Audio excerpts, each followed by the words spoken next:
sont tous situés en Ontario, mais il y a des ramifications à travers le Canada. L'industrie canadienne du bois, c'est la même chose.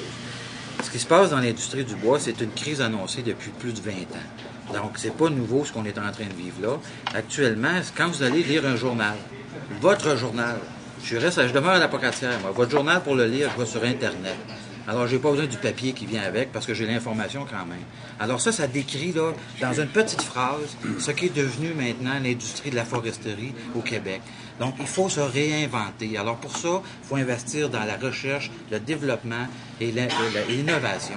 C'est là où il faut investir et c'est là où le gouvernement conservateur investit actuellement. Mais investir dans la recherche en foresterie, ça prend de l'argent. Ben oui, ça prend de l'argent. Bien, on en a de l'argent de déposer déjà pour faire de l'innovation, de la recherche. On l'a fait en collaboration avec l'industrie. Alors, ce qu'on dit, nous, c'est qu'il faut qu'on change la donne et la façon dont on voit la forêt au Québec. On ne peut plus juste faire des 2x4. Il y a des entreprises qui se tirent très, très bien de la crise. Par exemple, à Chibougamau, où on fait de la deuxième et troisième transformation de haut niveau par rapport à des poutres de bois pour faire de la construction dans le monde municipal ou autrement gouvernemental. Donc, c'est tous des éléments qui font en sorte qu'il faut qu'on revoie la forêt complètement de façon nouvelle.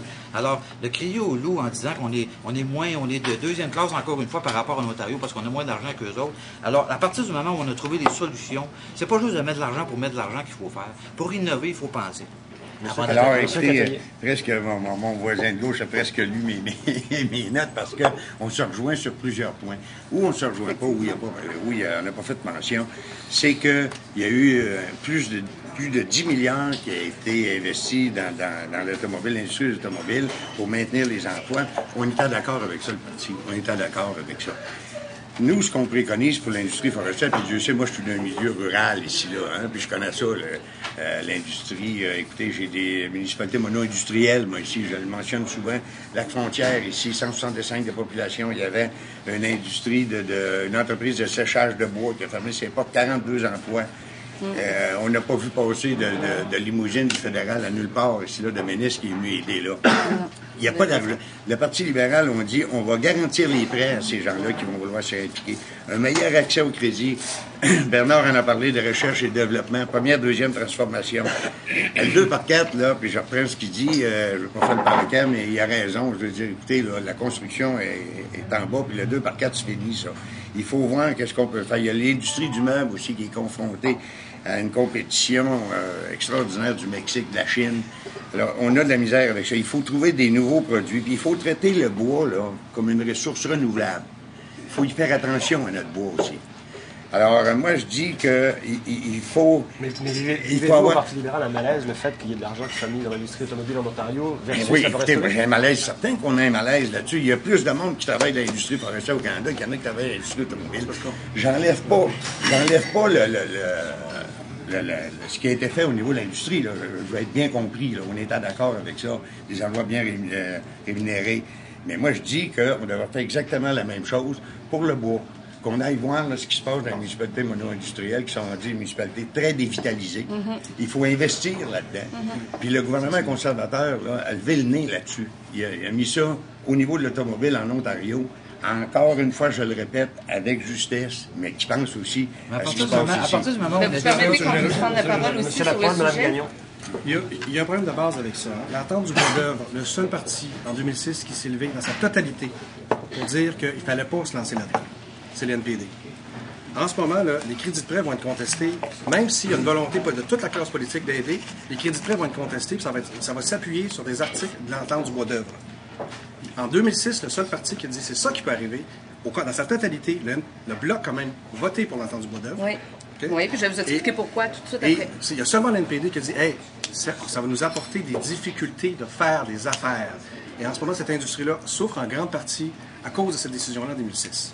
Savez-vous pourquoi le Bloc a voté pour? Parce que M. Duceppe est allé à Saint-Pamphile rencontrer les gens de l'usine forestière et leur ont demandé de voter pour.